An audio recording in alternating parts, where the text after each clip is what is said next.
तो फ्रीजा का डिस्ट्रॉयर्स के साथ मैच हुआ जिसमें कि फ्रीजा ने पूरे तरीके से डिस्ट्रॉयर्स को डोमिनेट कर दिया था, लेकिन जैसे ही वो इरेज करने जा रहा होता है डिस्ट्रॉयर्स को, वहां पे उसको जेनो रोक देता है। अब इसके आगे लेकिन अगर तुमने पिछले पार्ट नहीं देखे हैं तो वो जरूर देख लेना, वरना तुम्हें कुछ भी समझ में नहीं आने वाला। खैर, जेनो फ्रीजा को रोकता है और कहता है कि मैंने तुम्हारा पोटेंशियल तो देख लिया, लेकिन अभी तुम्हारे पास हकाई की पावर नहीं है, तो तुम अभी तो डिस्ट्रॉयर नहीं बन सकते हो। तुम्हें डिस्ट्रॉयर बनने के लिए पहले विश तुम्हें ट्रेन करेगा। जिसके जवाब में फ्रीजा कहता है, लॉर्ड जेनो, मैं आपकी बात से पूरी तरीके से सहमत हूँ, लेकिन मेरी एक शर्त है कि मेरी ट्रेनिंग हाइपरबोलिक टाइम चेंबर में हो, वो भी 1000 साल के लिए। ये चीज सुनने के बाद जेनो और उसके साथ जितने भी लोग वहाँ पे थे वो सारे हैरान रह जाते हैं कि फ्रीजा ने ऐसा क्यों कहा। जेनो फ्रीजा से पूछता है कि तुम क्यों चाहते हो हाइपरबोलिक टाइम चेंबर में ट्रेनिंग करने के लिए, वो भी 1000 साल में? मुझे नहीं लगता तुम्हें हकाई एनर्जी सीखने में 100 साल भी लगेंगे। जिसके जवाब में फ्रीजा कहता है कि लॉर्ड जेनो, मैं इनकी तरह वीक डिस्ट्रॉयर नहीं बनना चाहता जो कि एक मॉर्टल से हार जाए। मैं ऐसा डिस्ट्रॉयर बनना चाहता हूँ जिसको कोई कभी रिप्लेस ही ना कर सके। ये चीज सुनने के बाद जेनो काफी ज्यादा इंप्रेस होता है और वो कहता है कि वीस, तुम फ्रीजा को ट्रेन करोगे हाइपरबोलिक टाइम चेंबर के अंदर, वो भी 1000 साल के लिए। जिसके बाद सभी एंजल्स और डिस्ट्रॉयर अपने अपने यूनिवर्स चले जाते हैं और फ्रीजा वीस को लेकर के हाइपरबोलिक टाइम चेंबर में चला जाता है, जहाँ पे वो 1000 साल के लिए ट्रेनिंग करते हैं। लेकिन जब गोकू और वजीटा अर्थ पे जा रहे होते हैं तो गोकू वजीटा से पूछता है कि वजीटा, तुम्हें क्या सच में लगता है कि फ्रीजा एक अच्छा डिस्ट्रॉयर बनने के लिए 1000 साल की ट्रेनिंग करना चाहता है? फ्रीजा की जैसी ब्लड लाइन है, मुझे नहीं लगता कि फ्रीजा केवल अच्छा डिस्ट्रॉयर बनने के लिए 1000 साल के लिए ट्रेनिंग कर रहा है, इसका कुछ और ही इरादा है। जिसके जवाब में वजीटा कहता है कि क्या करो, तुम बोल तो सही रहो, लेकिन अब हम क्या ही कर सकते हैं, लॉर्ड जेनो ने ऑर्डर दिया हुआ है। जिसके जवाब में गोकू कहता है कि हाँ, हम अभी तो कुछ नहीं कर सकते, लेकिन अगर हम अपने आप को ट्रेन करें तो आगे आने वाले फ्यूचर में अगर फ्रीजा हमारे अर्थ के लिए खतरा बनेगा तो हम उससे अपनी अर्थ को प्रोटेक्ट कर सकते हैं। वजीटा कहता है कि तुम्हारी बात बिल्कुल सही है, लेकिन अगर हम आपस में ट्रेनिंग करते रहेंगे तो हम ज्यादा स्ट्रॉन्ग नहीं हो पाएंगे। हमें कोई ऐसा बीइंग चाहिए जो कि हमें अच्छे से ट्रेन कर सके, अच्छे से गाइड कर सके। जिसके बाद गोकू कहता है कि इसके बारे में मैंने तभी सोच लिया था जब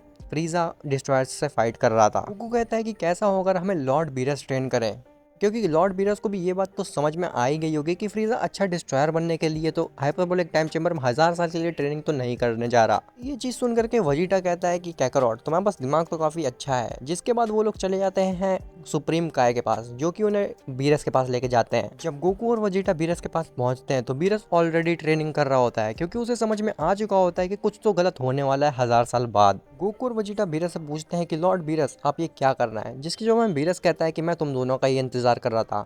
मुझे पता है कि फ्रीजा 100 साल के लिए अच्छा डिस्ट्रॉयर बनने के लिए तो हाइपरबोलिक टाइम चेंबर में नहीं गया। 1000 साल बाद जब फ्रीजा बाहर निकलेगा हाइपरबोलिक टाइम चेंबर में, तब वो यूनिवर्स के लिए कोई खतरा ना हो, इसीलिए मैं तुम दोनों को ट्रेन करना चाहता हूँ, ताकि अगर यूनिवर्स पे कोई खतरा आए भी तो मुझे पता है कि तुम लोग जरूर संभाल लोगे। जिसके जवाब में वजीटा और गोकू कहते हैं कि हम लोग भी लॉर्ड बीरस इसी काम से आए हैं, हमें भी आपसे ट्रेनिंग ही लेनी थी। अब इससे पहले कि आगे की स्टोरी कंटिन्यू हो, मैं तुम्हें एक चीज बताना चाहता हूँ। हाइपरबोलिक टाइम चेंबर का 1000 साल अर्थ के 1000 दिन के बराबर होगा, लेकिन बीरस को जो प्लेनेट है वो किसी दूसरे टाइम स्पेस पे एग्जिस्ट करता है, जहाँ का टाइम अर्थ के टाइम से काफी अलग चलता है। इससे मैं ये समझाना चाहता हूँ कि हाइपरबोलिक टाइम चेंबर का 1000 साल अर्थ के 1000 दिन के बराबर होता है, लेकिन अगर बीरस के प्लेस की बात करी जाए तो वहाँ पे 10,000 साल अर्थ के 1000 दिन के बराबर होएगा। ये चीज तो अननोन है कि बीरस के प्लेनेट पे टाइम कितनी तेज बीतता है, लेकिन ये चीज कंफर्म है कि बीरस के प्लेनेट पे टाइम हाइपरबोलिक टाइम चेंबर से ज्यादा फास्टर बीतता है। और बीरस के प्लेनेट पे 10,000 साल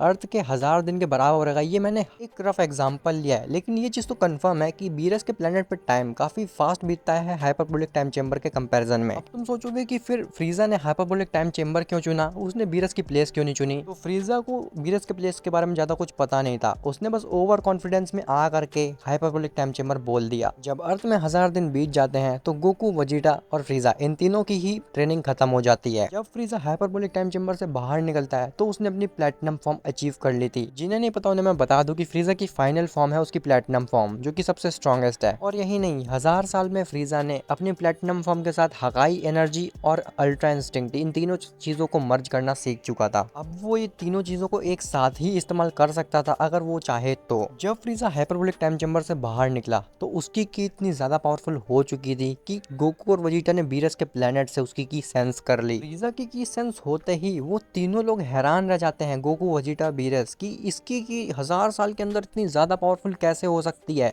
जबकि हम लोगों ने तो 10,000 साल ट्रेनिंग की है। इतनी स्ट्रॉन्ग की तो हम लोगों ने 10,000 साल में नहीं कर पाए जितने फ्रीजा ने 1000 साल में कर ली केवल। हाइपरबोलिक टाइम चेंबर से निकलने के बाद फ्रीजा सबसे पहले विश से कहता है कि मुझे बीरस के पास जाना है, मैं आखिर देखूं तो कि मेरी पावर लेवल कितनी ज्यादा बढ़ चुकी है, क्या मैं बीरस को देख के ही रेस कर सकता हूं केवल। जिसके बाद विश फ्रीजा को लेकर के चला जाता है बीरस के प्लेनेट पे, जहाँ पे फ्रीजा ये देख करके हैरान होता है कि गोकू और वजीटा भी वहाँ पे होते हैं। फ्रीजा उन तीनों को वहाँ पे देख करके ये कहता है कि चलो अच्छा हुआ कि तुम दोनों भी यहाँ पे हो, आखिर मुझे अपनी ताकत का प्रदर्शन करने का थोड़ा अच्छा मौका मिलेगा। तुम तीनों चाहो तो मेरे पे अटैक कर सकते हो, मुझे बस ये देखना है कि तुम तीनों मेरे कितने ज्यादा करीब आ सकते हो। ये चीज सुनने के बाद वीस कहता है कि रहने दीजिए लॉर्ड फ्रीजा, क्या पता अगर आपने अपनी थोड़ी सी भी ताकत दिखाया तो ये पूरा यूनिवर्स ही डिस्ट्रॉय हो जाए। अब ये चीज सुनने के बाद गोकू वजीटा फ्रीजा ये तीनों ही हैरान रह जाते हैं कि ऐसा क्या कर लिया फ्रीजा ने जो 1000 साल में ये इतना ज्यादा ताकतवर हो जाए कि ये अपनी थोड़ी सी एनर्जी से पूरा यूनिवर्स तबाह कर सकता है। अब फ्रीजा ने ऐसा क्या किया था कि वो 1000 साल में इतना ज्यादा ताकतवर हो गया, और क्या वो ओमनी किंग बन पाएगा? अगर ये जानना है तो तुम्हें नेक्स्ट पार्ट का इंतजार करना पड़ेगा, लेकिन उससे पहले क्या तुम्हें पता है कि अगर तुम वीडियो लाइक करोगे तो तुम एक प्राइड सेन कहलाओगे।